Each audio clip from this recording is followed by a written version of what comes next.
नमस्कार, मैं प्रेरणा प्रीत inspiring news में आपका स्वागत करती हूँ।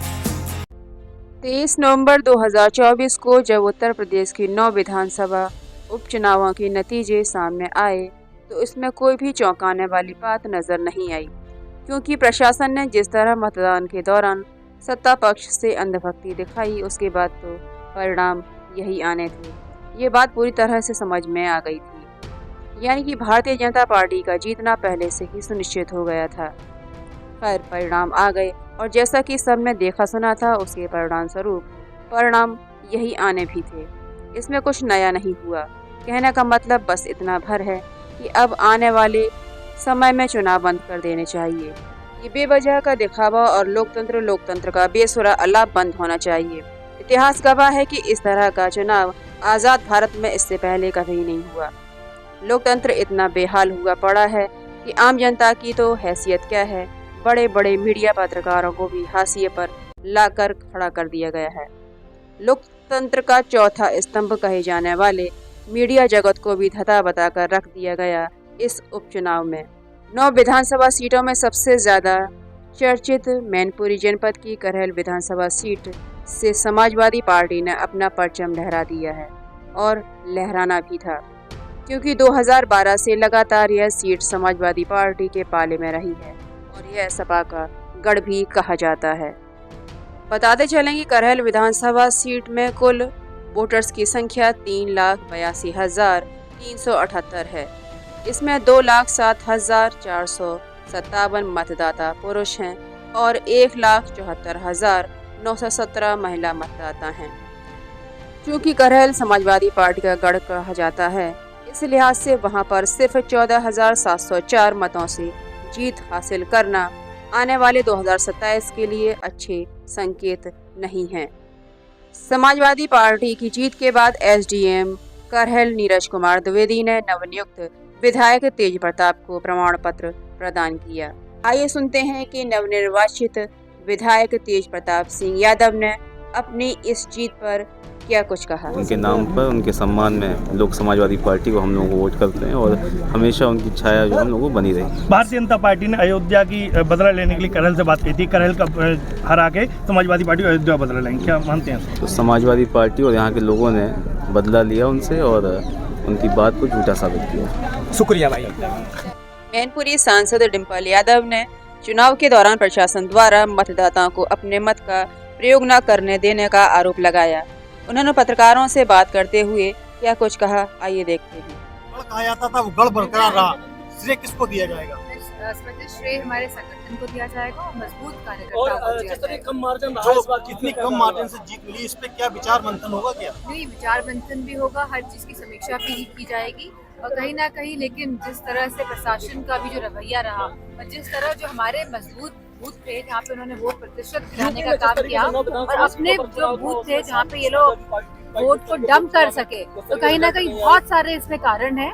लेकिन मुझे पूरा विश्वास है कि जब सही समीक्षा होगी तो ये बात सामने आ जाएगी। योगी आदित्यनाथ ने आज अभी एक बयान दिया है कि कटोगे तो बटोगे और एक रहोगे तो सेफ रहोगे, इसी के तहत हम चुनाव जीते हैं। कैसे देखती है इसको आप? मैं समझती हूँ, हम सभी जानते हैं कि किस तरह का रवैया पूरे शासन और प्रशासन का रहा जो मतदान वाले दिन, और जो लोग और जो पार्टी झूठ बोलने में माहिर हो तो उनके लिए क्या कहा जा सकता है। डिम्पल यादव ने जो आरोप भारतीय जनता पार्टी पर लगाए वे निराधार नहीं है। विशेषतः कुंदरकी, सीसामऊ और मीरापुर जैसी मुस्लिम बाहुल्य विधानसभा सीटों पर जो हुआ वह बहुत छोटी बात नहीं कही जा सकती।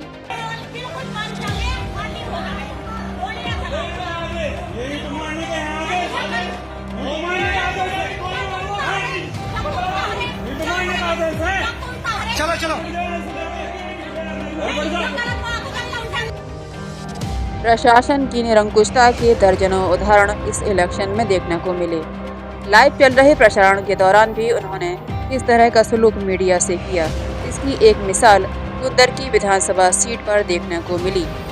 देश के बड़े चैनल्स में शुमार न्यूज़ 24 के पत्रकार के साथ जो हुआ वह लोकतंत्र के दायरे में तो बिल्कुल नहीं आता।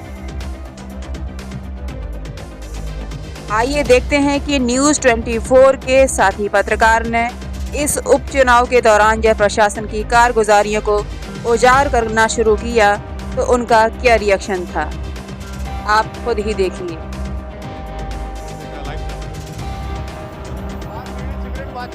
मोबाइल फोन नहीं हो अंदर जाएगा। ये बताने से लाठी चार्ज करेंगे तो लाठी खाएंगे। इनका ये कहना है कि इनका वोट पहले से ही पड़ चुका है, लेकिन हकीकत क्या है, इन्हीं से हम बात करते। क्या नाम है आपका? क्या हुआ? वोट ये नहीं लगे, क्या नाम है? क्या नाम है?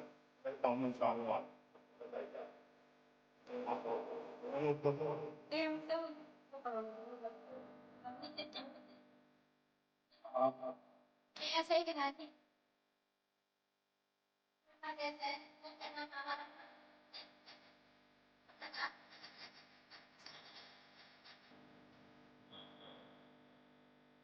मेरा सैल्यूट है ऐसे निर्भीक पत्रकार भाइयों को जो आज भी पत्रकारिता की आत्मा को सच्चाई के साथ जिंदा रखे हुए हैं और बिना डरे अपना कर्म कर रहे हैं। आइए देखते और सुनते हैं कि क्या हुआ। हमारे हमें भी हटाया जा रहा है, तो आप सहज अंदाजा लगाइए।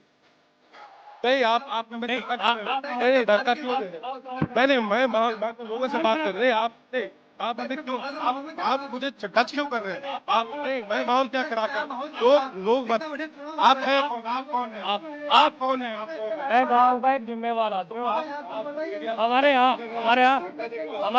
अंदर जा हमारे यहाँ एक मैं तो जा रहा हूँ अंदर।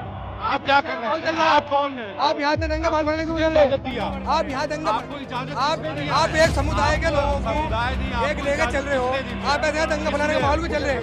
भगाया जा रहा है। आप यहाँ देखिए, मैं जब जा रहा हूँ नहीं, ये लोग कौन है? ये लोग कौन है?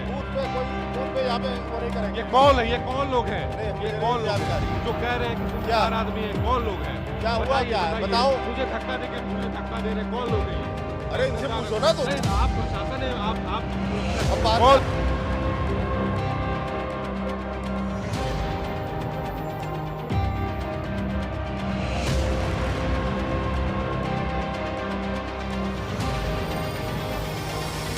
तो आपने देखा कि किस तरह से लोकतंत्र नाम की इस विशाल इमारत को ढाकर उसे पैरों तले कुचला जा रहा है। एक मजाक सा बनाकर रख दिया है इस शब्द का।